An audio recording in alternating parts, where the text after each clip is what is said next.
Hello, this is the screencast for eLearning2 for Edina Public Schools, and the purpose of this screencast is to provide information to our families to cover the information that was provided at the previous two nightly meetings held on Wednesday, May 15th and 22nd. So I'll try my best to cover the information that was covered then, but please know if you have any questions or concerns, please feel free to contact us. My name is Tim Barrett, and I'm an Instructional Technology Specialist with Edina Public Schools. My contact information is listed below. I hope that you find this screencast informative, but again, please contact me if you have any questions regarding eLearning2. So with that being said, eLearning2 was given this name for a specific reason. This is focused on student learning and student achievement, and what we consider this to be is it's a learning initiative that does incorporate technology, and we feel that by incorporating this technology, the device is just considered another tool in the toolkit right alongside the paper and the pencil and textbooks, and our hopes is that with the assistance of our teachers, it will help to best prepare our students for real-world situations, help to build organizational skills, and just be a tool in their toolkit that will give them success. With that being said, it's really easy to look at this initiative as just students bringing a piece of technology to school on a daily basis. We are trying our hardest to communicate this as a learning initiative. We understand that our teachers are the greatest asset that we have, and with their guidance and assistance and their activities, they are the ones who help to teach our students digital citizenship, and while learning how to use the devices to best prepare them for their time when they leave Edina Public Schools.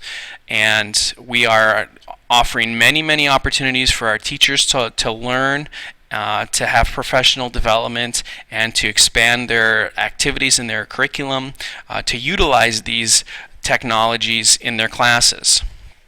So, what does technology in the classroom look like? Here's a list of some of the different activities that our teachers are using technology in their classroom with. It's really interesting to hear about all these different stories of how teachers are incorporating their devices in their classes. This is just the tip of the iceberg for the creative various activities that teachers are doing. Students are able to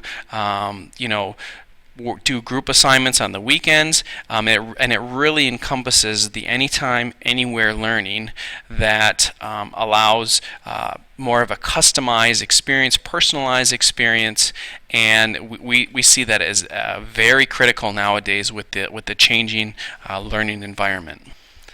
At Edina Public Schools, we have two main programs that we use to incorporate technology into the curriculum.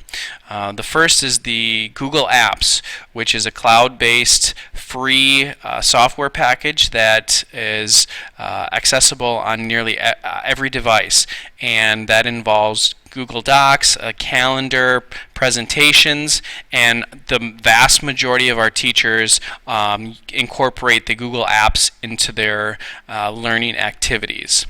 The other is Moodle, and that is an online classroom, and that is it's a web-based program that can be used on any device, and it looks kind of like this. You can have a calendar, you can have a chat room, you can post resources, links to assignments, quizzes, and this is just kind of like the home base for where teachers post a lot of their information and where students can access it 24/7. So with eLearning2, we had a couple options where we could pursue a one-to-one environment where the district provided a device for all of the students, or the BYOD, or bring your own device model. And a few years ago at Southview, we did a pilot program with one of the teams where we provided them a laptop. And what we found was that the majority of the students did not necessarily care for the device as well as they could have. And then we found that the students did not use the devices when they got home. So they used their family computer for their personal business.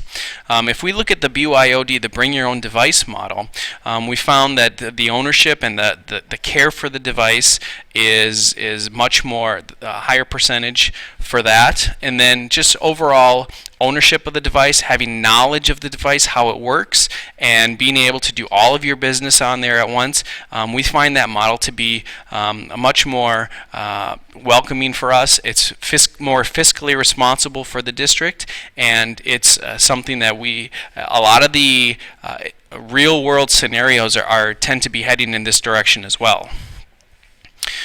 So with eLearning Squared, the pilot program with the current 9th grade class, we have learned an incredible amount of information. We surveyed our students and teachers and community members, and this has been a tremendous learning opportunity for us. And you can see here there's positives and there's negatives.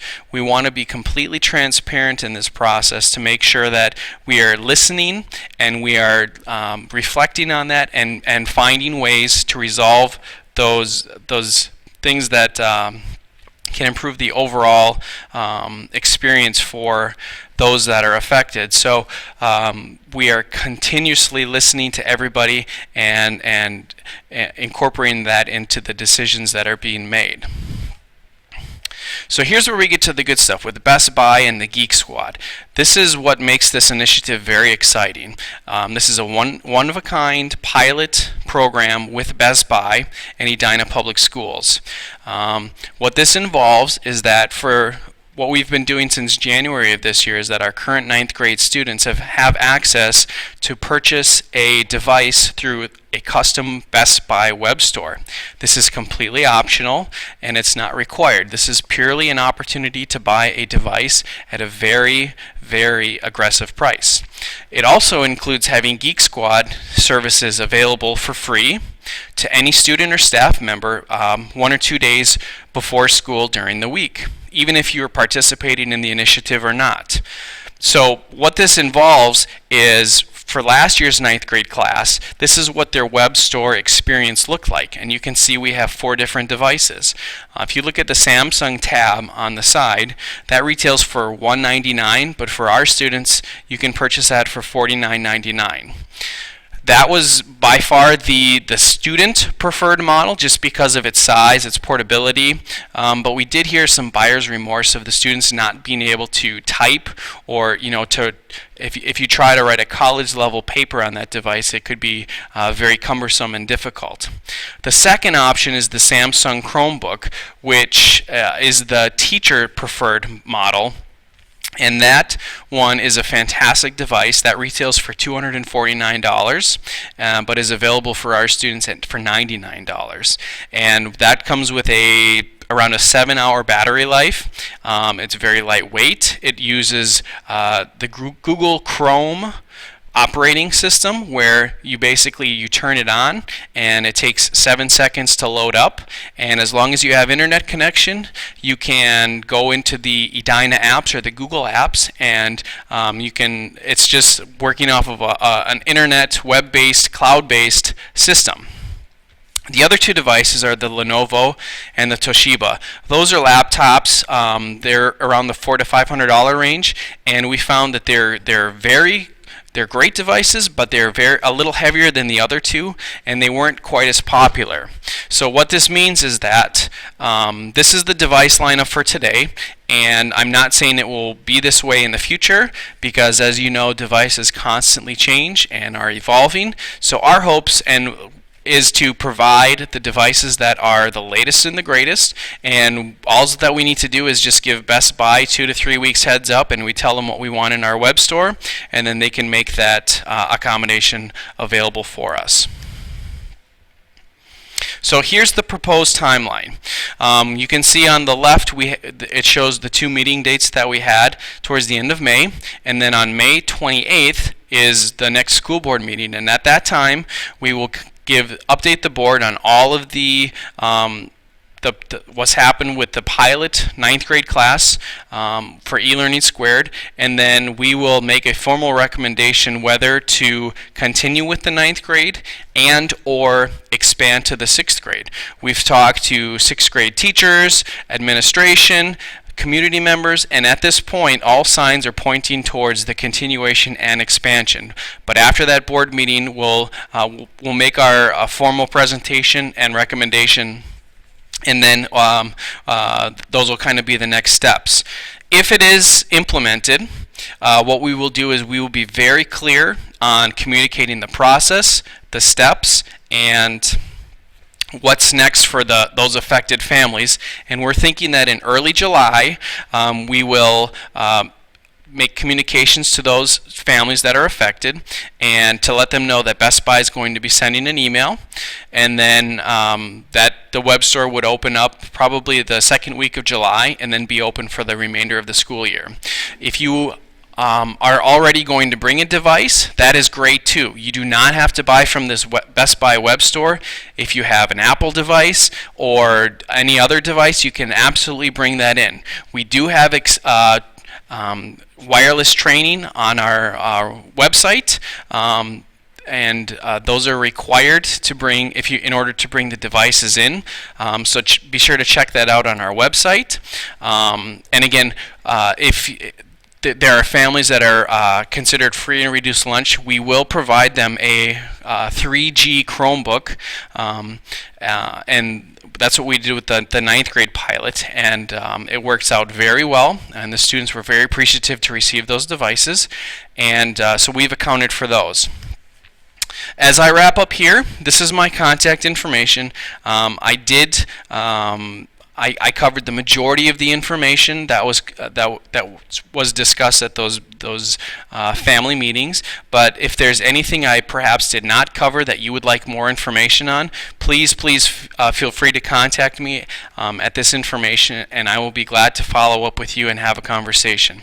Otherwise, we will continue to post resources and information on our website that's listed on there. So please don't hesitate to contact us. Thank you.